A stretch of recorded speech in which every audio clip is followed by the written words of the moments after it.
السلام علیکم۔ اولاد جب جوان ہو جائے تو ان کے رشتے ناتے طے کرتے وقت بے شک آپ اپنے بہن بھائیوں کی محبت کو دل میں رکھتے ہیں، مگر اولاد جب جوان ہو جائے تو ان کے رشتے طے کرتے وقت اپنے بچوں کی پسند ناپسند دیکھ لیا کریں، ان کے مزاج کو دیکھ لیا کریں اور اپنے بچوں کے مزاج کے مطابق ان کی پسند ناپسند کے مطابق رشتے طے کیا کریں۔ بے شک آپ اپنے بہن بھائیوں سے بہت پیار کرتے ہیں، لیکن اگر ان کے اور آپ کے بچوں کے مزاج نہیں ملتے ہیں، ان کے اور آپ کی فیملی کے مزاج نہیں ملتے ہیں، تو وہ رشتہ بے جوڑ بھی ہو سکتا ہے۔ انسان یہی سوچتا ہے کہ ہم اپنے بچوں کے رشتے آپس میں طے کریں گے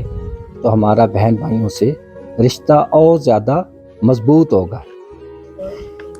انسان اپنی فیملی کے ساتھ رشتے مضبوط کرنے کے لیے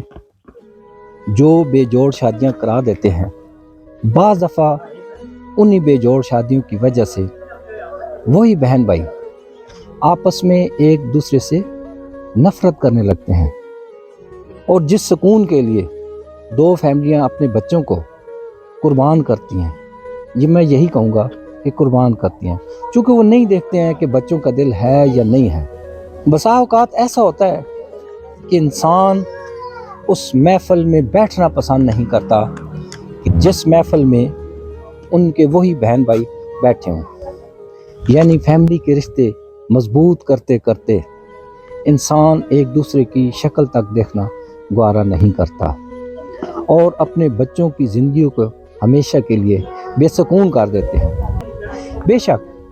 آپ اپنے بہن بھائیوں سے پیار کرتے ہیں، آپ اپنے خاندان سے پیار کرتے ہیں، بے شک ان پہ جان دیتے ہیں، آپ جان دیں، آپ ان سے محبت کرتے ہیں، آپ ان سے محبت کریں، مگر اس کے لیے آپ اپنے بچوں کو قربان نہ کریں، آپ اپنے بچوں کو بے سکون نہ کریں، کیونکہ انسان اپنی اولاد ہی کے لیے تو سب کچھ کرتا ہے۔ اگر اولاد ہی بے سکون ہے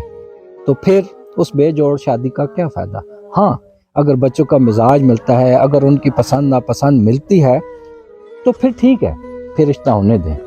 لیکن اگر آپ کے بچے راضی نہیں ہیں، اگر ان سے مزاج نہیں ملتا ہے تو پھر آپ اپنے بچوں کے مزاج کے مطابق رشتہ تلاش کریں تاکہ ان کی زندگی پرسکون گزرے۔ بہت شکریہ، سلامت رہیں، اللہ حافظ۔